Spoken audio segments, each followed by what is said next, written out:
Bienvenidos a otra conferencia de este ciclo de conferencias de la doble diplomatura de Economía de la Escuela Austríaca 2019-2020. Hoy tendremos como invitado al profesor Gabriel Zanotti, a quien presento brevemente. Gabriel Zanotti nace el 13 de abril de 1960, realiza estudios de licenciatura en Filosofía por la Universidad del Norte de Santo Tomás de Aquino, UNSTA, en 1984, en el momento en que se licencia. Doctor en Filosofía, luego por la Universidad Católica de Argentina, la UCA, en 1990. Entre sus actividades profesionales se cuenta profesor de la Facultad de Comunicación de la Universidad Austral, profesor de posgrado en la Universidad del SEMA, director académico del Instituto Acton en Argentina, profesor visitante de la Universidad Francisco Marroquín de Guatemala, y entre sus publicaciones más importantes tenemos Economía de Mercado y Doctrina Social de la Iglesia, publicada en 1985, Popper, Búsqueda con Esperanza, en 1993, Hacia una hermenéutica realista, publicada en el 2005, y Comentario a la Suma contra Gentiles, publicada en 2015, y Judeo-Cristianismo, Civilización Occidental y Libertad, publicada en 2018. Agradecemos al profesor Zanotti por la conferencia que hoy podrá brindarnos, conferencia pues que recomendamos y que consideramos fundamental en, digamos, en la temática que la doble diplomatura en Economía de la Escuela Austríaca cubre y cree pues difundir muy importante. Y bueno, sin más preámbulos, dejamos al profesor Zanotti, a quien agradecemos su participación con la conferencia titulada pues Antropología Cristiana y Economía de Mercado. Muchísimas gracias, profesor Zanotti, por acompañarnos. Gracias a todos por estar presentes en la conferencia. Y sin más preámbulos, pues lo dejamos con el profesor Zanotti y esta importantísima y tan interesante conferencia. Muchas gracias. Bien, un gusto estar con todos ustedes. Gracias por invitarme, por tener el honor de colaborar con esta importantísima doble diplomatura. Sin mayores preámbulos, vamos a compartir pantalla. A ver. Sí, ok. Entonces, dime, Rafael, si se ve bien. A ver, ¿se está viendo el PowerPoint? Sí lo vemos, sí lo vemos. Bueno, perfecto. Muy bien. Bueno, como ustedes pueden ver, el primer slide es simplemente el título, pero atención, dado que el tema puede ser muy amplio, por antropología cristiana pueden entenderse muchas cosas, y por economía de mercado pueden entenderse también muchas diversas corrientes, entonces el subtítulo ayuda un poquito a circunscribir la cuestión. La antropología cristiana que vamos a desarrollar se basa en Santo Tomás de Aquino, y la economía de mercado de la cual vamos a hablar se basa en la Escuela Austríaca de Economía. Obviamente sobre Escuela Austríaca de Economía y Santo Tomás de Aquino hay diversas interpretaciones, gracias a Dios, es un mundo abierto, pero con esto circunscribimos un poquito más la orientación. Bien. Comencemos entonces con el núcleo central de la antropología teológica y filosófica que vamos a desarrollar. Ante todo quiero decir que esto que vamos a decir hoy no es solamente interesante para creyentes, para no creyentes también, porque lo tienen que tomar como un ejercicio de lógica. Esto es, para el no creyente la pregunta es, ¿la economía de mercado es compatible con lo que los cristianos basados en Santo Tomás de Aquino creen o no? ¿Está? Así que eso es una pregunta importante también para no creyentes, porque todos saben perfectamente los problemas que siempre ha habido y que hasta ahora no parecen tener mayor margen de solución clara, o si se quiere hubo un retroceso frente a algunos avances en el famoso tema de economía de mercado, doctrina social de la Iglesia, liberalismo clásico, catolicismo. Hubo ciertos avances durante los pontificados de Juan Pablo II y Benedicto XVI, pero ahora ha habido un enorme retroceso en la cuestión. Así que este es un tema importante para creyentes y no creyentes. Entonces, voy a tratar de explicar estos puntos para ambos públicos, ¿no? El cristianismo católico habitualmente entiende al ser humano como una imagen de Dios. Bueno, esto es decir mucho. Esto significa, ¿no?, que el ser humano está creado a imagen y semejanza de Dios, y esa imagen y semejanza tiene que ver sobre todo con un Dios persona, que es uno de los grandes avances y creaciones, si se quiere, de la revelación del pueblo de Israel, un Dios personal.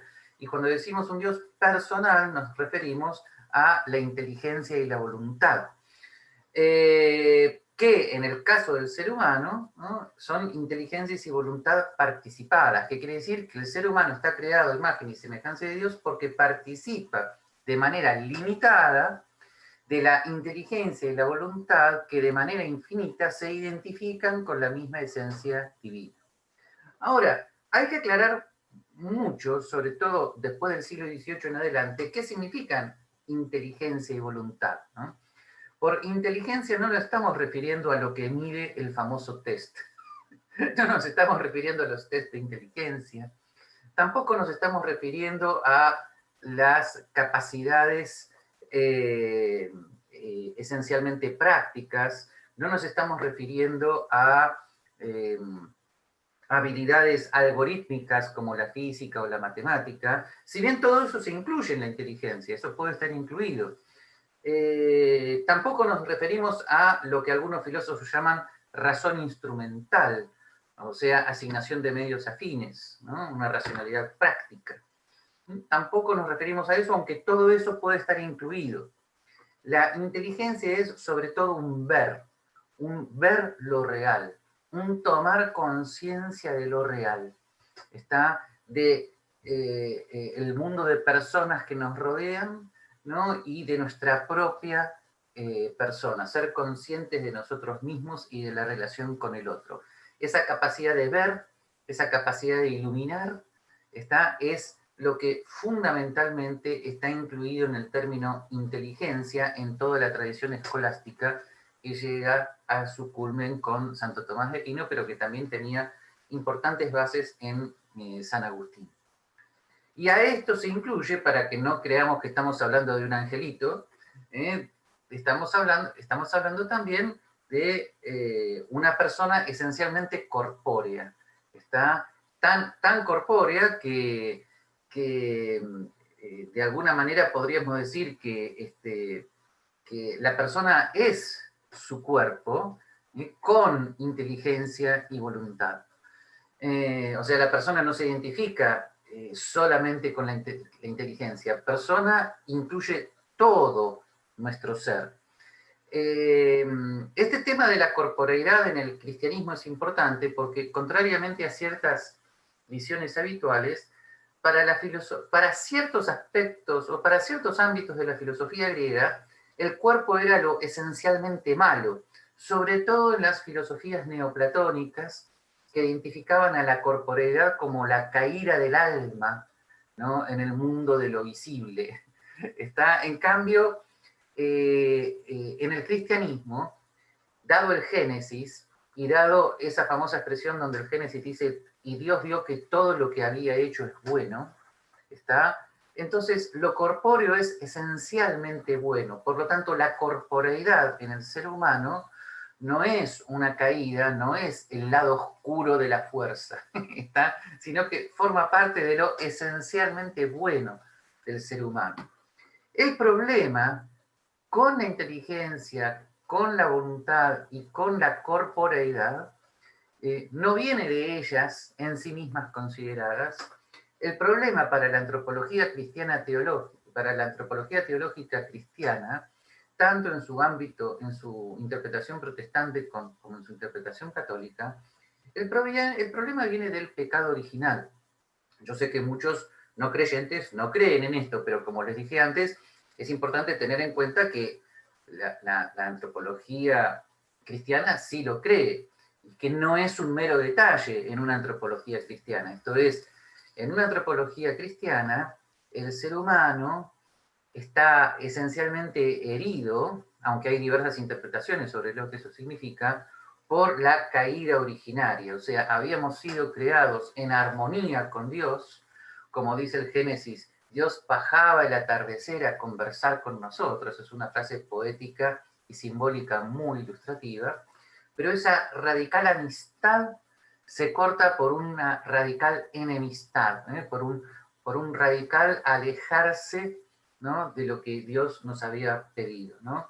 Entonces, el pecado original significa una grave herida en las potencialidades de nuestra naturaleza, y después del pecado original, esta inteligencia, voluntad, esta corporeidad, que ya tenían la limitación propia de cualquier ser creado, añaden la limitación de la herida del pecado original. O sea que la inteligencia humana es sumamente falible, la voluntad y el libre albedrío quedan muy, muy debilitados, la armonía entre lo espiritual y lo sensible queda totalmente cortada, ¿no? Por supuesto, las dos tradiciones cristianas, protestantes y católicas, discuten acerca sobre el grado de esta herida. Los católicos habitualmente decimos que la naturaleza humana ha quedado herida, pero no destruida por el pecado. Es una aclaración importante, ya van a ver por qué. Pero lo importante de esto es que en la concepción de la antropología cristiana, la inteligencia queda tan afectada que es esencialmente falible, cosa que cualquier no creyente puede reconocer, ¿no? Esa inteligencia humana capaz de errar, ¿no? Que me parece que no es una cosa que tenga que ser demostrada, ¿no? Todos hemos, aunque habitualmente todos consideramos que el que yerra es el otro, no uno mismo, todos tenemos conciencia, ¿no?, de nuestra paradójica capacidad de errar, ¿no? Esto es importante porque esta falibilidad de la inteligencia humana es compensado por algo que queda de la inteligencia humana y que también estaba antes del pecado original, que es la creatividad. Esto es, esta inteligencia humana tan falible compensa su falibilidad por una creatividad, obviamente falible también, pero una creatividad que logra dar sentido al mundo. En ese sentido, las grandes mitologías no deben ser interpretadas como faltas de inteligencia, sino al revés. Son grandes creaciones del intelecto para dar sentido a un mundo que de lo contrario quedaría en la absoluta oscuridad. Aunque obviamente luego habría que debatir la evolución de la mitología a la filosofía, a la teología, etcétera, etcétera. Y otro elemento que hay que tener en cuenta acá es el tema de la escasez. Y acá entramos totalmente en tema, ¿no? Habitualmente a los cristianos de todas las denominaciones, la escasez no le es algo sencillo de conceptualizar. ¿Por qué? Bueno, en realidad en general a nadie, ¿no? Pero para el cristiano particularmente es un punto difícil porque el cristiano está como embebido en figuras del Antiguo y del Nuevo Testamento donde la gracia de Dios, que es un elemento tan importante para el cristianismo, es siempre superabundante. Y tanto el Antiguo como el Nuevo Testamento se permiten dar figuras de la gracia de Dios donde esta superabundancia tiene una imagen material, por ejemplo, el maná del cielo que recibe el pueblo elegido en su huida de Egipto, la famosa multiplicación de los peces y de los panes, la conversión del agua en vino, son todas figuras de la superabundancia de la gracia de Dios. Pero esta superabundancia es tan grande y además está simbolizada materialmente que muchas veces los cristianos interpretan que la escasez es como un resultado solamente, es algo esencialmente pecaminoso, ¿no? Y que los bienes están allí dados y que la cuestión económica es una cuestión solamente de distribución, ¿no? En general a muchos cristianos les cuesta concebir el tema de la escasez. Sin embargo, no es así. Una correcta interpretación de las Sagradas Escrituras nos hace ver que el ser humano después del pecado original es expulsado del paraíso, ¿no? Y en esa expulsión el ser humano se enfrenta con una naturaleza física creada por Dios, como tal es buena, pero que es radicalmente indiferente ante nuestras necesidades humanas más específicas. Y dije humanas, porque nuestras necesidades no se dividen en animales y espirituales. Está nuestra necesidad de alimento, vestido, etcétera, etcétera, son necesidades humanas, tan humanas como la necesidad que podríamos sentir de escribir una obra de arte, ¿ok? Así que esa naturaleza física es esencialmente indiferente ante nuestras aspiraciones más humanas y eso, aunque les resulte extraño, está dicho por Santo Tomás de Aquino en un olvidado pasaje, ¿no?, de la Suma contra Gentiles, en el libro 3, capítulo 85, ¿no? Fíjense qué interesante es esta cita, ¿no? Él está tratando de fundamentar la sociabilidad natural del ser humano, y miren cómo barrunta, ¿no?, ahí en el siglo XIII, la relación entre escasez y división del trabajo, ¿no? Un solo hombre no se bastaría a sí mismo si viviese solo, porque fíjense, la naturaleza en muy pocas cosas ha provisto al hombre suficientemente. Esto es una frase fundamental. La naturaleza en muy pocas cosas ha provisto al hombre suficientemente. En Santo Tomás advierte la diferencia entre la naturaleza humana y la naturaleza animal. El animal está totalmente satisfecho en su medio ambiente fragmento.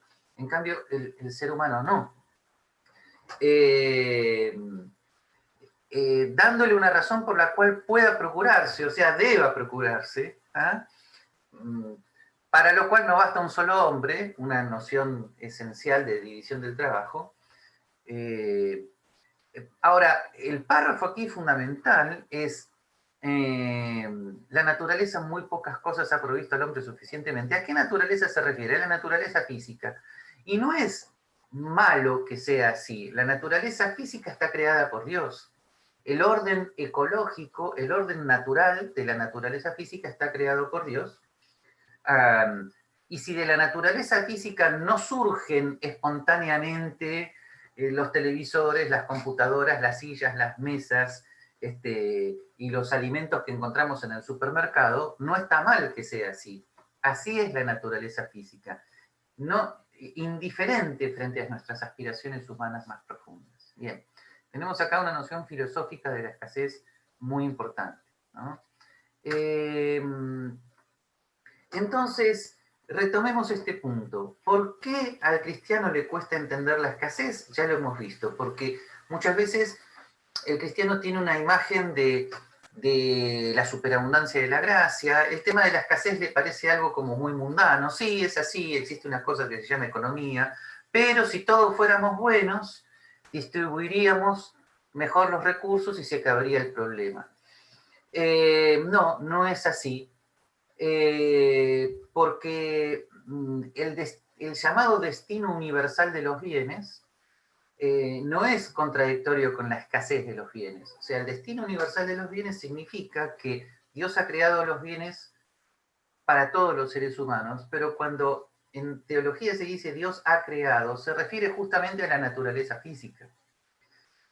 Claro que eso está destinado a todos los seres humanos, para eso está creado. Todo el mundo físico está creado hacia el hombre, es el principio antrópico de la antropología teológica, pero eso no quiere decir que lo que habitualmente llamamos bienes y servicios estén ahí ya creados para nosotros, sino que al contrario, el ser humano con su inteligencia, su voluntad y su corporidad, aún herida por el pecado original, tiene que producir esos bienes que no están naturalmente dados. ¿Está? Y por lo tanto, frente a esta clara conciencia, que no es tan clara muchas veces, o mejor dicho, frente a este descubrimiento de que debemos producir los bienes y servicios. Entonces, ahí vienen dos éticas, una ética de la producción y luego sí una ética de la distribución, pero la ética de la producción significa, bueno, cuáles son los preceptos de la ley natural que mejor conducen a la producción de esos bienes y servicios que no están dados, y al mismo Santo Tomás de Aquino contesta, ¿no?, que la propiedad privada en ese sentido es un precepto secundario de la ley natural, ¿no? Secundario quiere decir que no está relacionado directamente con el derecho a la vida. Ok, pero... Y la ética de la distribución no significa que estamos colocando a la distribución como diferente a la producción, significa sí que, como diría Hayek, hay órdenes deliberados que necesitan una ética de la distribución. Por ejemplo, una universidad tiene un presupuesto, y de ese presupuesto debe ser distribuido conforme a el organigrama, las atribuciones, etcétera, etcétera. Así que la ética de la distribución no tiene nada que ver con la llamada distribución de ingresos que va a hacer un Estado de manera coactiva, sino que tiene que ver con todo orden deliberado. ¿Está? Bien.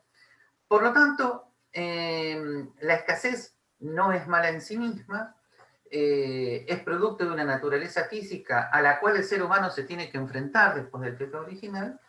Y un ejemplo que siempre doy para mostrar que la escasez no es mala en sí misma es que justamente los milagros del Antiguo y el Nuevo Testamento fueron justamente milagros, o sea, fueron intervenciones que Dios se permite hacer pasando por arriba de ese mismo orden natural creado por Él. El ejemplo que yo siempre doy es, supongamos que San Francisco y Santo Domingo, que al parecer fueron muy amigos, se encontraran caminando juntos en un desierto. Supongamos que Dios no hace el milagro de proveerles el maná del cielo, y entonces los dos se van a morir de hambre y de sed. ¿Está? Eso sí, se van a morir santamente, no como cualquiera de nosotros que nos comenzaríamos a pelear, ¿no? Se morirán santamente, se darán el uno al otro la última gota de agua que les quede, pero se morirán. ¿Está? ¿Ok? O sea, de la santidad de ambos no va a surgir naturalmente la producción de bienes y servicios. ¿Está? Ahora, puede ser que haya algunos santos a los cuales Dios les permitía, les otorgaba ese tipo de milagros, pero si Dios no hace el milagro, no hay producción de bienes y servicios. Y no me van a negar que sería temerario la organización de un orden social suponiendo que Dios va a hacer milagros. Lamentablemente todos suponen que el Estado va a hacer milagros. Lamentablemente muchos suponen que el Estado es como Jesús en las bodas de Caná. Pero es terrible que todavía en el mundo de hoy, después de tantos avances de la ciencia económica, haya que aclarar que un sistema económico no se puede basar en la suposición de que un Estado va a hacer milagros. Bien. Otro punto importantísimo de la antropología teológica, y creo que poco desarrollado hasta el momento, en relación a la economía de mercado, es la relación entre naturaleza humana y orden espontáneo. Ante todo, déjenme aclarar que el tema del orden espontáneo en la filosofía de Hayek tiene que ver con lo que él llama fenómenos complejos, fenómenos que no dependen de una, dos o variables manejables. Y esto ya en ciencias naturales se manejaba, ¿no? Es el llamado, es el tema de la autoorganización de la materia en las ciencias naturales. Ustedes dirán, ¿qué es esto? Ya lo saben, lo que pasa es que no con este nombre. Las teorías del Big Bang y las teorías de la evolución son, en el orden físico y biológico, teorías de la autoorganización de la materia. O sea, cómo la materia ha logrado vencer el principio de entropía, o sea, la pérdida de la energía. Al contrario, parece como que de alguna manera, ¿no?, la energía se organiza de tal modo para dar lugar a la materia, que no sería más que energía concentrada. Bueno, no nos metamos ahora en filosofía de la física, pero el orden espontáneo no es un tema privativo de Hayek y las ciencias sociales, sino que ya se manejaba previamente en las ciencias naturales, sobre todo con las teorías del Big Bang y de la evolución. Si bien Hayek aclara en algunos de sus escritos que el nombre evolución es tomado por los científicos de las ciencias naturales de la escuela escocesa de ciencias sociales, a las cuales ya haremos referencia. Ahora, un punto importante que quiero señalar, y por eso he puesto este triángulo, es que en Santo Tomás de Aquino, la naturaleza física tiene efectos, ¿no?, que no derivan directamente de Dios, sino que derivan directamente de la naturaleza de las cosas. Ahora bien, Dios es el autor de esa naturaleza. Es la diferencia entre causa primera, Dios, causa segunda, naturaleza, y sus efectos. Entonces, cuando ustedes, por ejemplo, prenden un fósforo, ¿no?, ¿cuál es la causa del fuego? La causa del fuego es una interacción química entre la sustancia del fósforo, etcétera, etcétera. Bien, la naturaleza es la causa de los efectos, ¿no? Pero Dios es el autor de ese orden natural. Entonces, en la filosofía de Santo Tomás de Aquino, los órdenes naturales dependen de la naturaleza de las cosas, que es el gran encuentro que la filosofía de Santo Tomás de Aquino puede tener con un no creyente, ¿no? Un creyente y un no creyente pueden decir, ¿de qué depende un rayo, un trueno o que llueva? Depende de fenómenos eléctricos en la atmósfera. Sí, bueno, listo, ningún problema. Ahora, el creyente va a decir, ese es un orden natural creado por Dios, y el no creyente va a decir, no sé si está creado, qué sé yo, no sé. Pero, sin embargo, ambos reconocen que hay una naturaleza de las cosas que, como diría Karl Popper, es conjeturalmente conocida, que es la causa de esos efectos. Bueno, lo mismo sucede en el orden social, ¿no? Esto es, cuando Hayek habla de orden espontáneo, o sea, cuando Hayek sostiene que el conocimiento disperso, bajo ciertas condiciones, tiene una tendencia a ser menos disperso, ¿no?, a relacionarse mejor de alguna manera. Cuando Hayek sostiene que, por ejemplo, si hay libertad de precios, libertad de entrada al mercado y capacidad de aprendizaje, entonces habrá una tendencia a que el conocimiento humano, que es falible, disperso, sea menos falible, ¿no? Cuando Hayek sostiene esto, se está basando también en un aspecto de la naturaleza humana. Ahora, acá viene una gran coincidencia.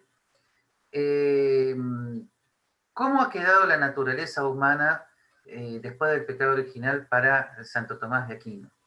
Bueno, ha quedado, podríamos decir, ni santa ni criminal. Después del pecado original tenemos una naturaleza humana que bajo ciertos incentivos puede tener una tendencia a tener efectos sociales positivos, y de lo contrario no. Ustedes van a decir, ¿Santo Tomás de Aquino dice esto? Sí. Fíjense. Fíjense esta cita, ¿no? La ley humana, esto está en la Suma Teológica, en la prima segunda, cuestión 96, artículo 2. La ley humana se establece para una multitud de hombres en la cual la mayor parte no son hombres perfectos en la virtud. Bueno, este es un párrafo fundamental. Dice, la ley humana no se está refiriendo a la ley divina, se está refiriendo a los edictos de los gobiernos humanos, se establece para una multitud de seres humanos, la mayor parte de los cuales no son perfectos en la virtud. La mayor parte de los cuales, no es que Santo Tomás había hecho estadísticas, sencillamente Santo Tomás estaba reconociendo que después del pecado original no somos perfectos en la virtud. Y luego saca importantes consecuencias que tienen mucho que ver para el tema de la ley natural, la tolerancia de la ley humana, etcétera, etcétera. ¿Ven? La ley humana no prohíbe todos los vicios, se prohíben solo los más graves, ¿no?, que la mayor parte de los hombres puede llegar a abstenerse. ¿Ven? Este es un párrafo muy, muy realista, como siempre, de Santo Tomás de Aquino, ¿no?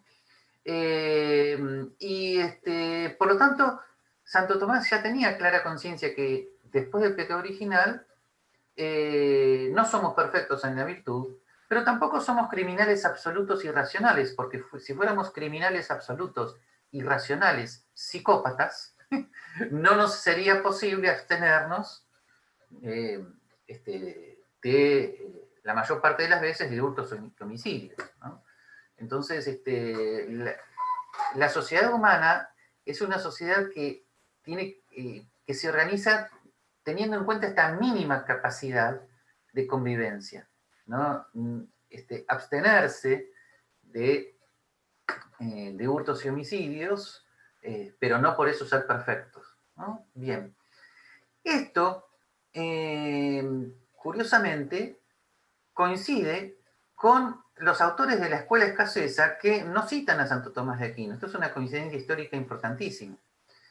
El gran historiador argentino Ezequiel Gallo ha dedicado mucho a analizar la tradición de la escuela escocesa. Ahí les estoy citando uno de sus textos más importantes, ¿no? De sus artículos más importantes con respecto a esto, la tradición del orden social espontáneo, Ferguson, Hume y Smith, ¿no? Justamente estos autores, con numerosas citas que Ezequiel Gallo hace como una especie de compilación en ese artículo, estos autores sostienen también que la naturaleza humana es mixta. No lo sacan de un contexto teológico, la sacan de lo que a mí me gusta llamar la experiencia de lo humano, que es un aspecto del conocimiento de la naturaleza humana en la cual estos autores han sobresalido.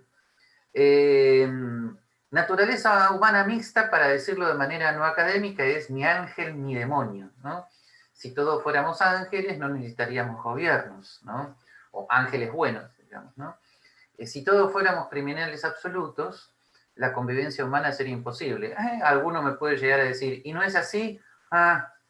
Esperemos que no. Pero en principio, estos autores justamente defienden la sociedad comercial, y esto es algo que la mayor parte de los filósofos no ha sabido ver, de los filósofos occidentales, que tienen un gran desprecio por el comercio, ¿no? Estos autores defienden la sociedad comercial porque en el comercio ven los incentivos suficientes y necesarios para la interacción social entre personas que no son santas, pero que sin embargo no se van a matar las unas a las otras porque están unidos por vínculos comerciales. Y ese es el sentido de la expresión interés propio, no es el egoísmo que el cristianismo rechaza, sino sencillamente preocuparse por el propio bienestar, el de la familia y el de los vecinos. Y no mucho más, que es algo a lo cual la naturaleza humana, y acá introduzco la tradición cristiana anterior, después del pecado original puede llegar.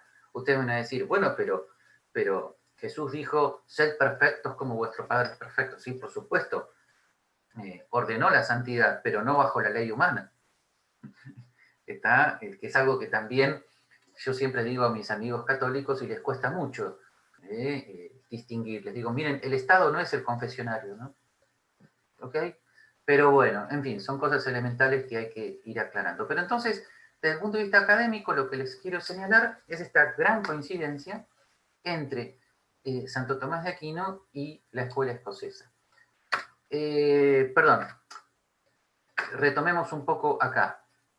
Ahora se entiende un poquito más qué significa el orden espontáneo en lo social, porque Dios es el autor de esa naturaleza humana que ha sido herida pero no destruida después del pecado original, y esta naturaleza humana puede tener incentivos suficientes como para la evolución de una sociedad comercial, lo cual es el orden espontáneo del que hablaba Jairo, y todas las virtudes que una sociedad comercial estimula, y todas las instituciones que van surgiendo concomitantemente de estos hábitos de la sociedad comercial. Bien. Ok. Para terminar, todo esto que hemos dicho tiene una gran importancia en el famoso tema de la empresarialidad.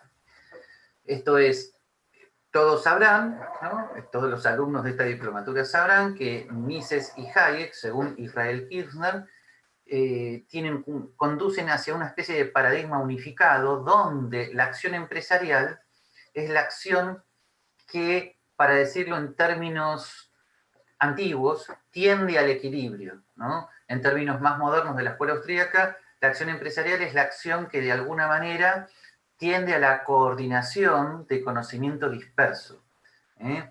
De alguna manera, ese famoso aprendizaje de Hayek, esa famosa búsqueda de la ganancia empresarial que señala von Mises, Israel Kirzner lo sintetiza en la alertness empresarial, que es el factor coordinante del mercado.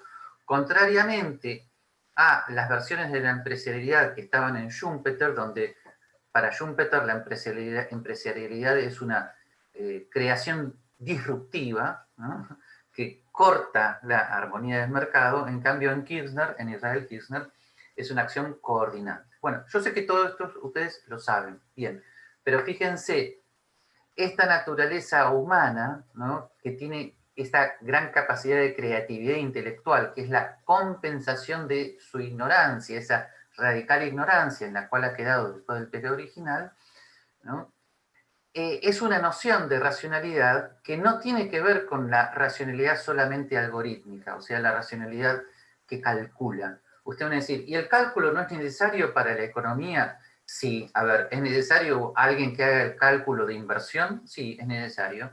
¿Es necesario alguien que haga el cálculo económico, ganancias y pérdidas, costos, beneficios, y pueda advertir si estamos incurriendo en ganancias o en pérdidas? Sí, es necesario, pero no es la clave. La clave de la coordinación en economía es la alertness empresarial, y la alertness empresarial es ver una oportunidad de mercado. El empresario, para Israel Kirzner, es el que ve, es el que crea. Esta noción de inteligencia justamente supera a la noción de inteligencia numérica, algorítmica, que se manejan en los modelos de teoría económica y muchas veces en las escuelas de negocios. El empresario es el que crea, el que ve la oportunidad. Es el que tiene la idea. Luego puede subcontratar. Puede, por ejemplo, ser demandante de el ahorro que está dado por los capitalistas en el sistema de ahorro e inversión. El empresario no es el que necesariamente tiene el capital inicial. Ese capital inicial puede estar en el mercado de capitales. El empresario no es necesariamente el que aporta a la naturaleza el capital como capital goods o el trabajo, sino que el empresario los combina de manera creativa. Y esta creatividad intelectual es esencial para el proceso económico, y por eso lo que ahora se llama economía del conocimiento, para la escuela austríaca es ABC. Es obvio que la economía es conocimiento, porque sin este conocimiento falible no hay economía. Y usted me dice, ¿y si es falible qué? Justamente ese es el proceso del mercado. El falible es el que sale del mercado, el que yerra menos es el que permanece en el mercado. Es la clave de la economía del mercado. ¿Tá? Pero con esto ustedes pueden ver la íntima relación que hay entre una antropología cristiana teológica, donde el ser humano tiene pecado original, pero tiene creatividad para compensarlo, con el desarrollo de una economía de mercado. Bien, bueno, yo creo que esto es lo fundamental. Todos ustedes tienen el libro donde yo desarrollo todo esto en detalle. Pueden conectarse conmigo. No sé, Rafael, si quieres agregar algo más.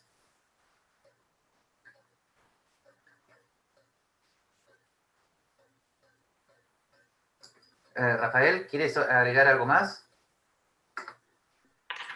Muchas gracias, profesor. Excelente la presentación y bastante clara. Yo creo que cumple con los objetivos trazados en la conferencia y en el ciclo como tal. Como decía al inicio, es un tema que es totalmente pertinente a la doble diplomatura. Es una materia de las fundamentales, y consideramos que el tema es muy apropiado. Y agradecemos entonces al profesor Zanotti por su presentación. Con esto creo que concluye la presentación, y quedamos en manos pues de los que manejan la sala. Bien, quedo a las órdenes de todos. Les dejo mi email por cualquier cosa que quieran conectarse conmigo. Yo siempre respondo, así que así quedamos todos en contacto. ¿Está? Muchas gracias, profesor. Un fuerte abrazo. Bueno, gracias por todo. Un fuerte abrazo para todos. Un honor haber podido estar así con ustedes. Gracias. Gracias. Seguimos en contacto. Live long and prosper. Gracias.